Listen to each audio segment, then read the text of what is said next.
for me, integrity is about your own deepest values. And so it's living to those deepest values. If you had to wear a placard with your actions versus how you feel, would you be in alignment or would you be ashamed?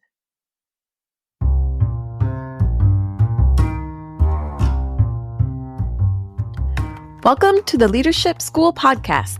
I'm your host, leadership and self-care coach, Kyla Kofer. Here at the Leadership School, you'll hear leaders from around the world sharing their stories and expertise on how to lead with balance and integrity. Our goal? Teach you how to be an extraordinary leader.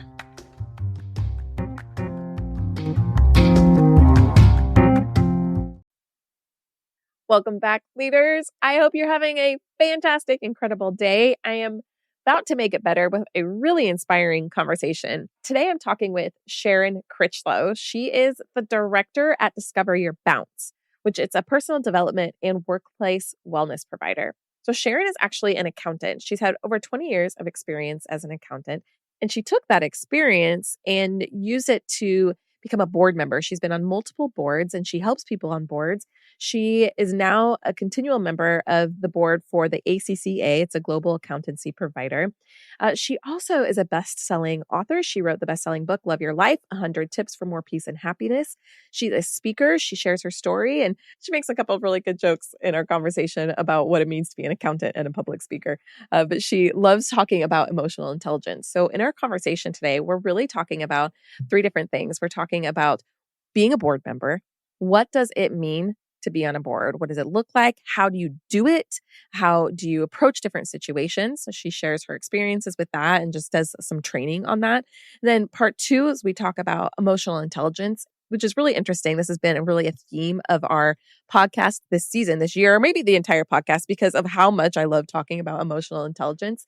In our conversation specifically, she tells a jaw-dropping story. And in that story, she gives two key questions. And these two questions really get into the deep of how do you respond to things as a mature person in a way that promotes humanity.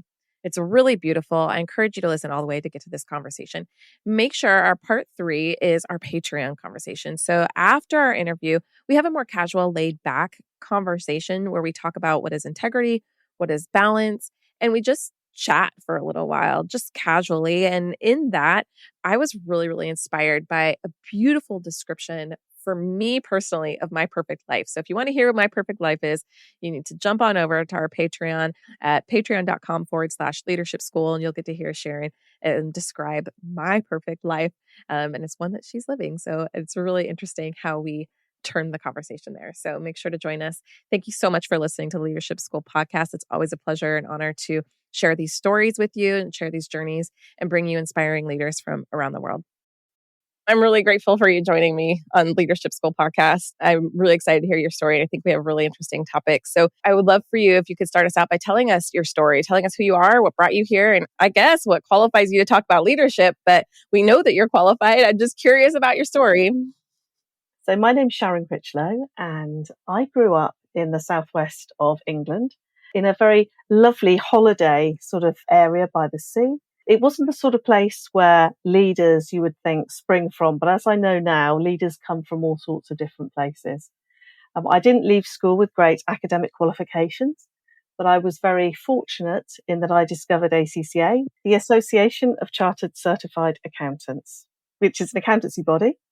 And they enable you to take a master's level qualification, but to do it by distance learning, to do it remotely, you can do it through universities. There's lots of different open access ways of getting this qualification. And that's what I did. And despite leaving school with not very much, I qualified as an accountant when I was 23.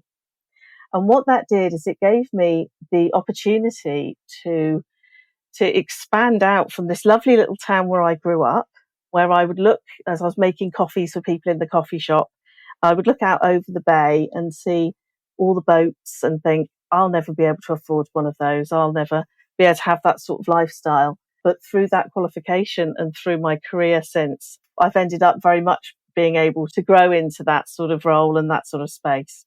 And whenever I need to get my feet back on the ground, I go back to the place where that coffee shop now is. It's now a different coffee shop, but it's still there. And I sit there and I have a look at the same view and I get a bit of perspective from where I've come from to where I am now. What I did is I left that town that had trained me to be an accountant, and I went to the other side of the county, still a very rural place, and I learned a few more things about accountancy. I became a manager. One of the things I learned more than anything else is how not to be a manager. And I think this is probably one of the first life lessons that I learned about leadership, is that all of life is coaching. Everything around you is teaching you something if you pay attention. And it wasn't until fairly recently I actually met leaders that I would say were great leaders. Before that, I met people who were kind of getting by. They were people with great technical ability who didn't have great people ability. Even where they had their own businesses, that was a bit of a constraint for them, to be honest. It was a constraint for them keeping staff. It was a constraint for them sometimes dealing with issues with clients. So I'd moved then up to Bristol, which is a fairly sizable city in the UK. And I decided that I was going to do something different. So still a long accountancy theme, but not as an accountant. I went into financial services, quite low down, to do a fairly straightforward admin job while I thought about what I really wanted to do. And the thing is, the business part of my brain that accountancy had woken up wouldn't shut up. It kept looking at the business I was sitting in thinking, operationally, we could do this, we could do that. So I went to the board with some proposals and I became a director of that company. And I stayed there for 17 years. And we grew it from being a very small business to being a very good 7-figure mid-sized business.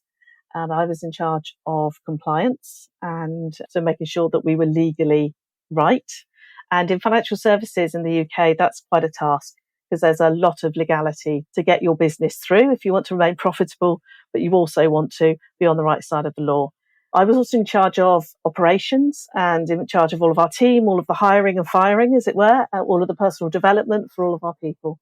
From there, I sold out of that business in my mid-40s, and that's when things got really interesting, even more interesting, as if that wasn't interesting enough as it was. When I'd moved to the big city, I didn't know anyone. I didn't have any friends. So I thought, I need a network. That's what I need. So I went back to ACCA to see what they were doing, and they were doing some professional development courses in Bristol. And I turned up to all of them and basically just met people and learnt things. And they said, "You're here a lot. Would you like to join the panel?" And I'm like, I have no idea what that is, but go on then. And I'm so glad I did. So there's another lesson in leadership to learn is step outside your comfort zone a bit and try something a bit different. So this panel, what it meant was to be helping with putting these courses together. Who would be a good speaker and things like this. And what you'd have to do is when we got this speaker, you would have to turn up at the start of the event and say, today's speaker is Joe Brown, and he's speaking about taxation, and the coffee is at 7:30. And the problem is, nobody wanted to do it. Everybody was afraid because it's public speaking, and it's one of those things that people fear. And accountants, we're put on this planet to talk to ourselves and look at a calculator, apparently. So it's even worse trying to find a volunteer who wants to do that. So I ended up doing it. And I can remember looking at basically not talking to the crowd, but talking to a piece of paper and seeing this paper shaking in my hands as I did it. And I did it over and over and over again. And many years on now, I'm a conference speaker, but I can still remember how it felt to step out in front of a small group of people, all of which were lovely, or most of which were my friends. And have to say, the speaker today is Joe and he's talking about tax and be petrified. But I love public speaking now, and I love getting the soft skills and the people skills out there to more and more accountants, which is part of my reason for being, if you like. So when I'd escaped from my previous business, I didn't have a plan, which is not very like me. I'm normally very much up for have a plan, work towards your plan, know where you're going in life. And I thought I would just see what happened. And what happened is I became a non-executive director, which I've now been for a couple of different businesses. I also joined council at ACCA on the accountancy body. And that is a wonderful privilege to be voted into that position. We have 250,000 members in 176 countries. And it's an open vote. They can vote for who they want to be at the top of the tree in the organisation and to agree strategy with the executive team and hold the executive team to account. And I'm one of those people. And so I do feel hugely proud and humbled that I would be given that opportunity, which I've now held for 7 years. So in addition to that, there are other subcommittees at ACCA I've also sat on and continue to sit on. And that's basically it. So now I go out and I share my insights on leadership, on emotional intelligence, which is something I think that is a real silver bullet. It's a real magic. If you can read it, learn it, understand it, apply it in your daily life, then you'll see a huge change in how you lead and actually the sort of life you have, the sort of conversations that you can have. So that's me. Wow. So there's a lot to unpack there. You have just such an amazing story. And I love what you said where you're like, accountants are put on this. I don't remember how you said it. The accountants are put on this earth to like look at numbers on a calculator. And so but you took that and you understood that it was the public speaking was just a skill that you had to learn, that it wasn't something to be terrified of. I mean, you were terrified when you first started, but that you embraced that it was a skill to learn. And if you just thought of it that way as a skill, you got better and better at it. And now, I mean, you just were telling me before we started that you just came from a conference where you were doing like 12 presentations or something crazy. You really embraced that. Absolutely. And I've stood on some of the biggest stages in the UK and actually quite a few ones in Europe as well. Just basically sharing my knowledge, sharing my experience and sharing particularly my insights on emotional intelligence. But it is a skill, all of these things. When you look at a baby and you think what a wonderful potential that baby has, why do we think differently when we look at ourselves? Because we're even better than that baby because we're like that baby plus a load of experience. And yet, for some reason, we can look at ourselves and think, I'm constrained in some way, or I have less to offer in some way. And yet, I don't know a person who will hold a small child in their hands and not think that they could achieve anything that they want. Oh, wow. Yeah, that's a beautiful way of looking at it. I remember when my kids were born and looking at them and being like, well, I mean, other than the complete feeling of overwhelm, like, how am I going to do this? Was this idea of they really have like this blank slate. They have the whole world open to them. They can do anything. And yeah, we do. We as an adults, we are like, well, but I can't do that. Other people can do that. I can't. But they're really, things are just skills. We just have to learn the skills and decide what's interesting enough to put the work in to keep going. Absolutely. And so, I mean, my life, I've learned so many different types of skills and they just all build on to each other, really. So I can now publish books. I write books. When I left school, I could barely write anything at all. So this is a skill I've learned. You practice, you get a bit better, you get some feedback, you don't take it personally, then you try it again. And it's exactly the same with anything, but you've got to know what it is you want. And I think this is something that people get on the treadmill and they keep moving and they keep heading towards a goal that's perhaps given to them or an obvious goal. You want to get promoted. You want to climb the corporate ladder and be this or be that. But what I would say is that the careers that really shine are where people have taken a look at themselves and said, okay, these are the things that I want to have, that I want to share with the world. So whatever role I do, I have to have this somewhere. And these are the things that I want to improve in me. So I'm willing to not be so good in those until I learn it. So that equal element of challenge and contribution. And when you do that, you bring your best self to the whole situation. And that's when careers really fly. Absolutely. A couple specific things I want to talk about, but one last thing on this is that I have noticed when I am jealous of somebody, when I think, well, that's not fair that they can be like that, that really just means that that's something that I have a desire for that I'm trying to hide for some reason, or I'm pushing away or making an excuse for. So when I'm like, oh, I'm jealous of her for being on doing 12 presentations at this conference, really what it means is I want to be doing 12 presentations at a conference. So I need to be putting myself in a position where I can be doing that. Thinking about jealousy in terms of not negative, but maybe more of it's telling you what you want. Yeah, it's a point of reflection. We're all mirrors of each other. And I often think that when you find somebody very irritating in the things that they do, then is it actually that you do it and you dislike it in yourself? So, and it's the Oh same yeah, sort of thing. 100%. It's the same sort of thing. 100%. And the thing is, the more open you are and the more you go out there and put yourself forward for things, then yeah, I don't get every conference I apply for, every NED role that I apply for. But I often think that if you put yourself out there enough, the right thing will come to you. What you are seeking is also seeking you. Well, that's not what we were going to talk about today, but I really needed to hear that. So I'm sure somebody else did, because that is something that I've been thinking about this week. And I guess that's really why I love interviewing people from all over the world, because I've realized how much we are alike and how much we need each other. I just think it's really beautiful. And I love talking about leadership, because we really do need each other as leaders. And we need the people that we lead, and we need people who lead us. And we need all of that. And man, I really needed to hear that today. So thank you. But I want to talk about your board experience, because you mentioned that you have been on the board of the ACCA. ACCA, is that right? That's right.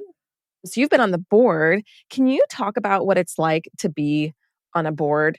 That's the overall question. I've got some more specific questions, but let's just start there. Like, what is it like to be on a board? Okay, so I've sat on a board in a number of different roles. So in its basic terms, a board will have a chair, and the chair will decide the agenda. So if you want to put something you think that the board should change or look at or discuss or whatever, then what you need to do is go through the chair in whichever format that they say. These things often come with a lot of papers. So always read your papers well in advance and get some questions and be curious about how things could change. And don't assume that you know everything, but assume that you know enough to question whether, are we this or are we that? Are we happy with this? What does this look like? How does this look like in different lenses? And that will differ depend on the role that you have on the board. So if you are in an executive role, so it's your day job in effect, it's what you do all the time. And when you're not on the board at a board meeting, then you're actually running the department that reports into that board. Then your job there normally is to bring to the board the things that need decisions on. And you would normally do a paper, which you then present to the board, and then the board discusses it and gives you the answer that you are seeking. It's the, can I have funding for this type question? It's the, we need to make a decision on a new piece of software, researched it, it's this or this, but there are these upsides and downsides, and the board needs to decide. It's those sorts of things. When you're a non-executive director, which I am now, because I've been an executive director of finance, when you are a non-executive director, it's different. It is a part-time role. When I am not there, I don't have a department to run. My job is to be a critical friend. And that means I'm there to be a mentor to the people on the board. So when they think, actually, you've got a lot of experience in this area and we're trying to move into that area and we don't really know anything, then that's when I can take them to one side and they can pick my brains on things, or I can look at things on their behalf, or I can answer their questions where I can, or I can point them in the direction of other professionals or other people in my network who can help them. But I'm also there to be critical. So I am there to ask the difficult questions, because my job does not rely on it. My job relies on asking difficult questions. So I'm there to talk about the elephant in the room. I'm there to give the bigger perspective of the world, because when you're doing a job 24/7, it's the minutiae of everything you've had to deal with is where your focus tends to be. And what your non-executive directors do is they widen that focus and they say, okay, I appreciate our policy is this, but how does that look to the outside world? How does that look when you look at this legislation about to come in? How does that look in the context of environmental social governance, for example? So it's to actually take those things and expand everyone's viewpoint on it. And even if we don't have the answer, the thing is to ask the question, and then we may all seek the answer. So on a board, you will have lots of different people with different skills. You'll have finance, you may have human resources, a people person, you may have somebody from technology, and then you may have more general non-executive directors as well. So, and the size of the board will depend an awful lot on the size of the business and the place that the business is in its growth cycle. So if it's a technology business, you'll probably have non-executive directors that are used to it growing businesses in technology, for example. So when I go onto boards, my role normally is they say, oh, there's a finance person who knows all about these things, which I do. And so they normally take me on to look at the finance things and to challenge the accountant as they come through with the numbers and their assumptions. And do we think the cash flow looks correct, etc. And yes, I do all of that. But that doesn't mean to say that I keep my mouth shut for the rest of the year. So the rest of the time, when I'm not doing that, I look at it as though I were a member of the public. And I ask the questions that are, if you like, maybe a bit more basic, less technical than I ask in my normal technical role, but that are very useful when it comes to them positioning themselves for their clients. So they'll say, oh, we're going to do this. We're going to launch a new product. It's going up on this thing. It's going up on that thing. And I'll look at it and I'll think, that's great, but that product's kind of probably aimed at the over 50s. So I'll ask a question.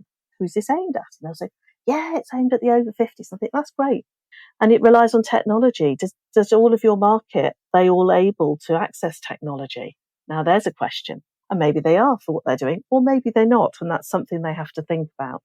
So those are the sorts of things that we do as non-executive directors.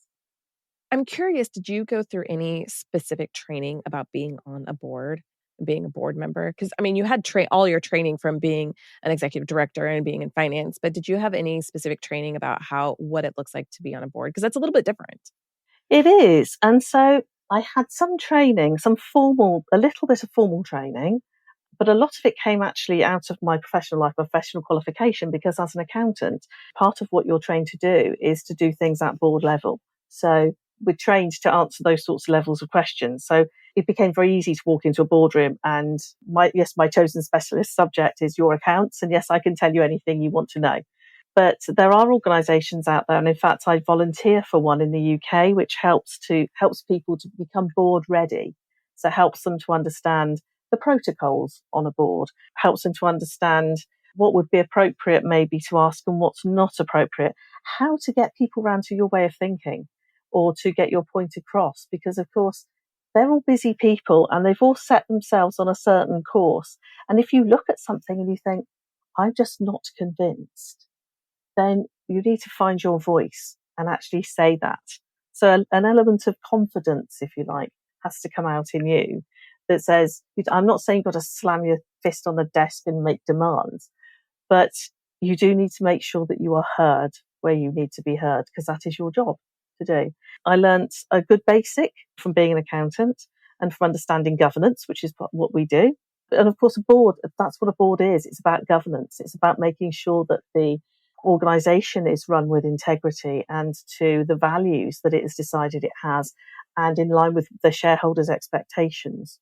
So that's the board's role, is to make sure that all of these stakeholders are met, that the legal requirements are met, all of those things.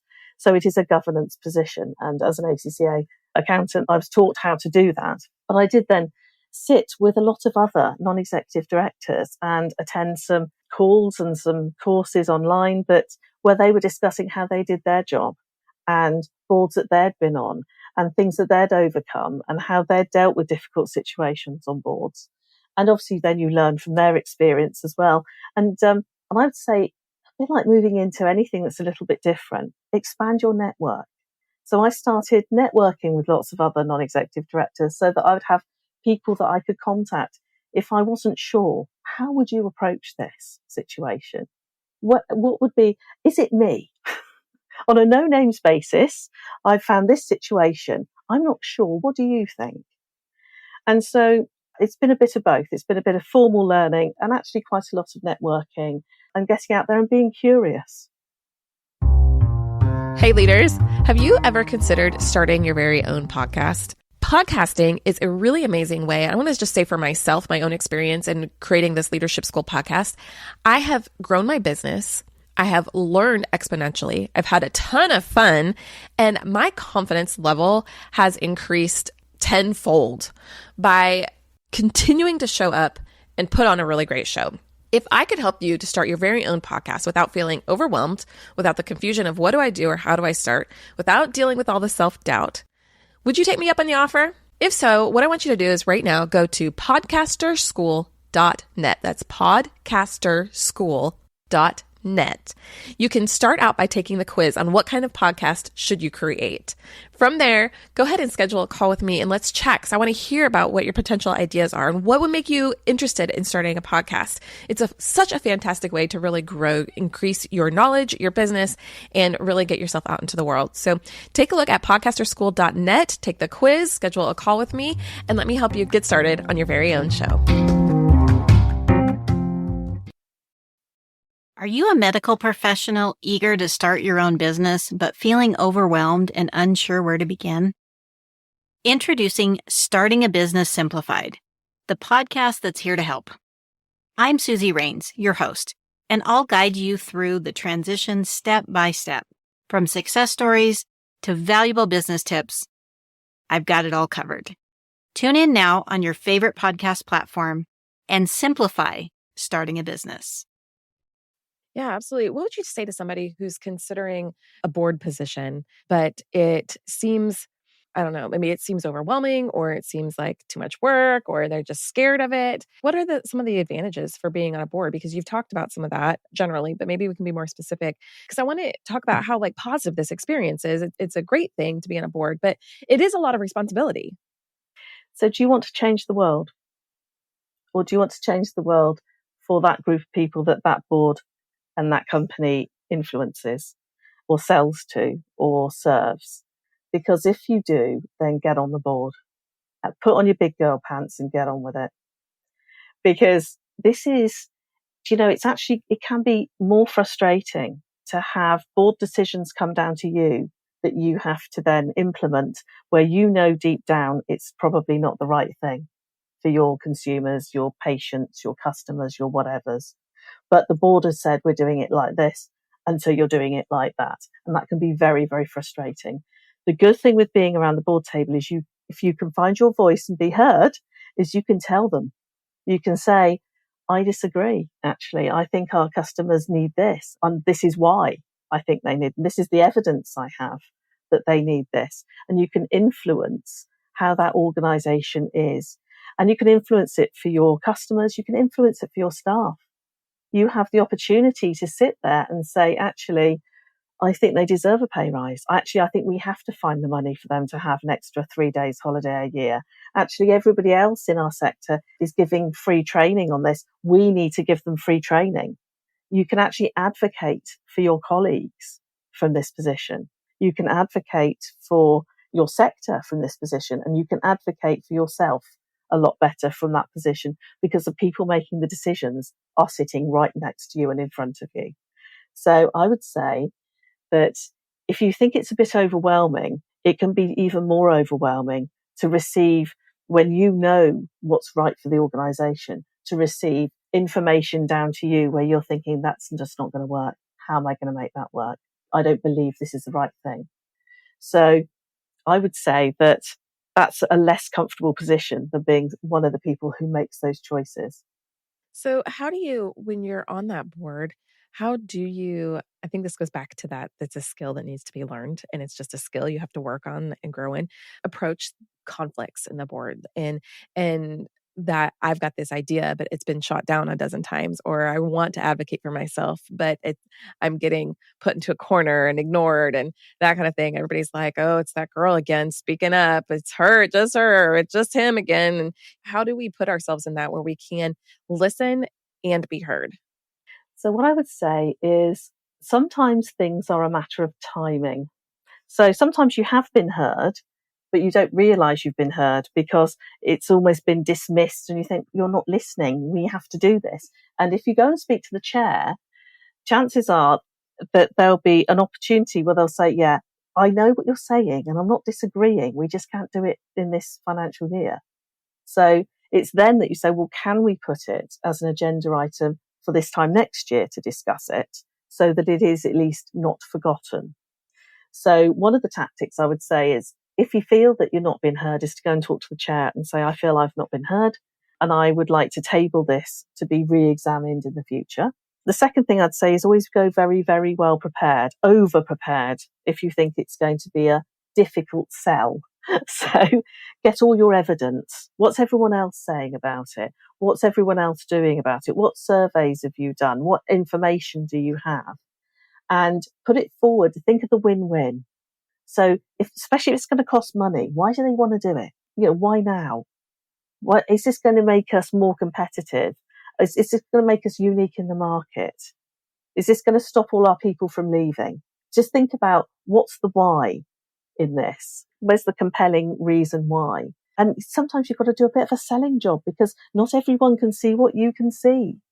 And sometimes you do have to kind of put your case together and say, and present it maybe as a little story that says, so I found this situation and then I did a bit of research and I've come to this conclusion. And now I'd like to share that with you. And I think we should discuss it and take them on that journey, but be prepared that they may not be ready to do that whole journey now. It may end up back on as an agenda item in the future. But at least what I would say is, if you think it's going to be difficult, do that way. Another way I would say, if it's time critical, I've been on boards which have been time critical. I've been on boards where mergers have had to happen fairly quickly for financial reasons. And this isn't something that people necessarily initially around the table thought was even an agenda item. So another thing you can do is to go and talk to each of your board members individually behind the scenes and explain the situation to them, explain what you've discovered, why you think this is important, and say, I'd just like to get some soundings from you. I'd just like to see what you think. Because again, not everybody will show all of their colours around the table at the same time. But if they know that more than one person's got kind of thinking the same thing, you're more likely to get an idea as to whether you have a headwind that people are going to support that thing or what the problems are. Because again, somebody might come back to you and say, we looked at that last year and this was what happened. And you might look at it and go, oh, fair enough. Okay, I'm okay with that. So yeah, don't be too afraid to go to other board members and say, can I just run something by you and get some soundings? Because that will help you to put that case together and see how viable it is and how much support you're likely to get. So those are the two non-confrontational kind of board methods that I've certainly used in the past. I've also used the slamming your hand on the desk and going, no, and then crossing my arms and going and saying nothing at all. But that did tend to happen more as an executive director when it was a legal issue. Can we just no? I love that the no is a complete sentence, and sometimes it just needs to be said and you can't budge. And the shutting up, the closing your mouth and not saying another word just lets that no kind of set in. Absolutely. So yes, there's a time for no. Well, so tell me, Sharon, if you are in entry level or mid level of your career and being on a board is like the ultimate goal, think back to where you were. It might not have been something you were thinking about when you were 23, but if you were kind of more in the middle of your career getting started out, what would you say to somebody if that was their ultimate goal of like, I want to be on the board, that's the ultimate position. What can somebody do now to really start preparing themselves for that role and putting themselves in a position where they would get that role? So what I would say is you need to get some experience. And the easiest way to get some experience is to become a trustee of a charity or a not-for-profit organisation in your region. So whether that is the Children's Scouts Association, whether that's your local church, whether it's, all of these types of organisations, because what they will do is they will have board meetings. They will have meetings to discuss things. And you will see, sometimes you may meet a really good chair of it, and sometimes you might meet a not so good chair of one, but you will actually get to sit around board meetings as a trustee and you'll get to hear what goes on and you'll get some experience of being in that position. And also then when you go for a job on a board, you'll be able to say that you already have some board experience. So you're already used to getting the minutes from the previous meeting and looking through, getting the papers and understanding them and thinking about how you're going to put your questions forward. So being a trustee on a charity or a not-for-profit or that sort of thing, so the local church, the local school, parent teachers kind of thing, as we call them in the UK, being on those things puts you in those decision-making bodies and decision-making positions where you will learn a lot. You'll learn a lot from everybody else around the table. You'll grow your network from everyone else around the table. And also they're the people who are going to give you a reference when you go for that job, because the chair of this thing is going to be the one who's seen you in action around this board table. So I would say volunteer. Perfect. All right. Well, I want to talk about a little bit too. One of the things that you mentioned early on in our conversation was the emotional intelligence of a leader, because that's something that really it matters to you personally. And that's something you've invested a lot in teaching others and doing. Let's talk about that for a minute, because it's kind of actually been the theme of this season of the podcast as we were talking about emotional intelligence and why that matters. But when you say emotional intelligence, what are you meaning? And tell us about how you teach others this and how you emphasize it in leadership. taking emotional intelligence right back to the start, so right back to the 1990s, Daniel Goleman noticed that not everybody who got a Harvard degree ended up with the big career. And he wanted to analyse why it is some people did really well and some people didn't. And basically, what he'd ascertained is that technical knowledge wasn't quite enough. You needed to have a bit of a people skill. And that people skill is what he called emotional intelligence. And the emotional intelligence part of it, if you like, is around how you respond to things, how you use your emotions, how aware you are of your emotions, and then what you do next. Because people aren't like textbooks. They're not like maths equations, you know? You don't have John plus Zoe equals Tamara. This does not happen.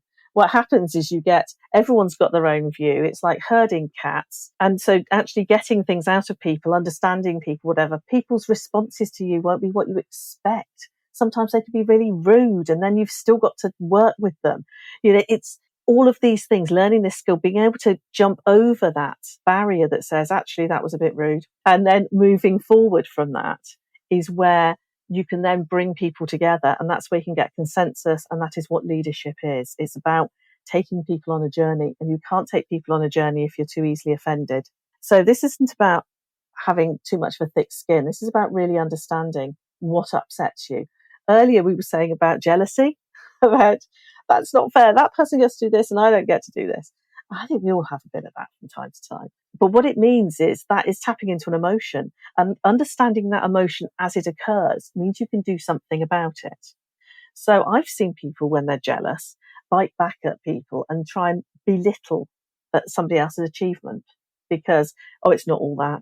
And it's because they wanted it and they either didn't achieve it, or actually they didn't even put themselves out there to do it in the first place, which is what normally happens. So it's that understanding your emotions, because if you can understand your emotion, then you have this wonderful opportunity to influence the outcome and make it a win-win for everybody.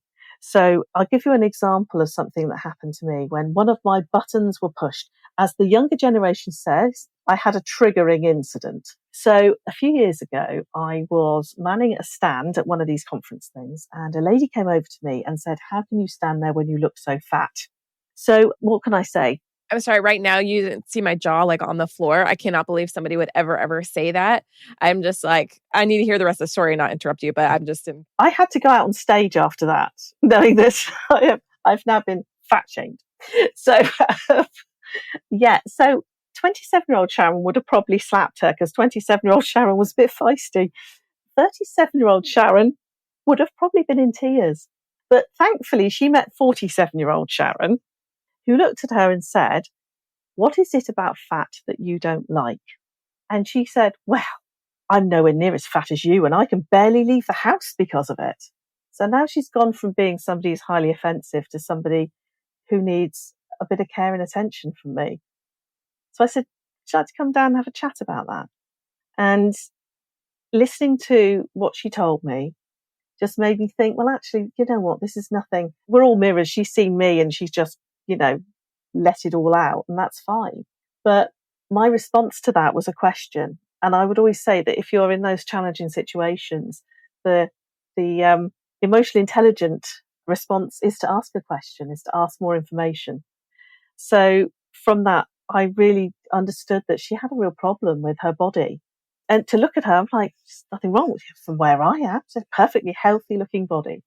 But for her, that wasn't the body she saw. So actually what she needed was my empathy. She didn't need to be shouted at. She certainly didn't need to be slapped. But this is where you can get to with this. And of course, when you're around a board table, people will say things that can be a bit cutting sometimes. And you have to decide what your response to that's going to be. You're going to go hide in a corner, even though you know that you have to hold the line on this because it's a legal requirement or it's something that's really important. Or are you going to acknowledge that that's happened, take care of yourself for the fact that that's happened, decide what you're going to do with that, but actually then choose your response? So another classic one that my business partner often says, if somebody says something that's a bit rude or out of order, she says, "Can you say that again, please?" Because you see, 2/3 of people, only 1/3 of people actually understand their emotions as they're occurring, which means 2/3 of the people that you meet It's going on in their head and it's out their mouth before they've even really thought about it. So when you challenge them and say, can you say that again, please? They say, well, actually, what I really meant was, and then you actually get the toned down version, don't you? You get the more polite version. You get a half apology most of the time. You get the, well, sorry, what I really meant was this. And so you actually then have the opportunity to have a conversation as opposed to just having to take a slap and go for it. So the reason I think emotional intelligence is so important is because it's a good life skill to have in any form of relationship, but particularly when you're leading, particularly when you're having to deal with situations where people are going to throw their stuff at you, that you need to recognize what is your stuff and what is other people's stuff. Recognize if it is a button that's being pushed in you and do something about it, because you can do something about it. You can reframe things. You can decide to get therapy for it if it keeps happening. You decide whatever it is that you want to do. But one thing that is I'd found for me is that as a personal development tool, emotional intelligence, because it covers the areas of self-awareness, self-management, social awareness and relationship management, is that it has made me a lot more confident to be able to deal with difficult situations, because I just see people as being people on a journey. And I accept that sometimes they will throw their reaction at you rather than a thought through response at you. Yeah, absolutely. I'm just sitting here thinking, I've been talking about this all season, like all summer, all year long. We've been talking about emotional intelligence. And I think the reason I talk about it so much, because I'm sitting here imagining what our entire world, our country, our community, our family relationships be like if we all responded to each other with this type of empathy, with a question, with a, can you say that again? Or tell me more about that. What do you mean when you say that? If we're bold enough to approach responses that way instead of our immediate emotional reactions, and if we teach our children this and the world comes up and changes that way, our world would look completely different. We would accomplish more. We would work towards goals instead of arguments. I believe this is such an important and crucial part of not just leadership, but humanity and being human and maturity and learning to have that courage and boldness in a way. Boldness doesn't have to mean rudeness. Boldness doesn't mean louder. Boldness just means the courage to respond in a mature way that says, tell me what you mean when you say that. Can you say that again? Those are such good questions that you ask. And that just dug deeper. And if the woman who said that to you, and then for these other stories of just now I'm seeing you as a person and I'm not seeing your words. It's just so, so important. And it changes everything about the way we lead. I absolutely agree. And the thing is that I'm very fortunate that I'm a female leader in the time that I live in now. If I had been a female leader 100 years ago, I might have had to have got my megaphone and my shouty voice out. But we are heard in different ways now. But the system we have is still not perfect. There aren't enough women on boards. There aren't enough, as it were, gentle approaches to how we make decisions or how we bring people together. But it's still quite testosterone driven in places. And so we have to learn that it's to get a little bit of a thick skin to actually park some of this stuff that we feel personally offended by and think, okay, but let's just see if I'm right on this. Let's ask a few more questions and let's see if with them talking to us, they come to a different conclusion. And quite often that is the case because you're having a dialogue. You're not just having to accept what is thrown at you. Absolutely. Sharon, our time is wrapping up here. As we wrap up, is there anything that you want to make sure people hear today just about, well, anything? I can be specific, but is there anything you want to make sure that people walk away? And if there's one thing someone took away from our conversation today, what would you like that to be? One of the things that people ask me is, what is a leader, or how do you know if you're a leader? And what I would say is that more of us are leaders than we think of. It's obvious if you're on a board and then you're a leader, but lots of us are leaders in different ways. So I would say, is anybody following you? Does anybody rely on your decision making? And if you're thinking, well, I'm a mum, so yes, well, great, you're a leader of your family. There are lots of different ways to lead, and there's lots of different ways that you can practice your leadership. And don't discount any of them as being a lesser thing than being on a board. It's all learning. It's all training you for that position that you want. So be bold, decide what you want, because if I can do it, quite frankly, anybody can. You just need to have a clear vision of what you want. And the great thing is there's part of your brain called the reticular activating system, and it goes and seeks out what it is that you want. So it's a pattern spotter.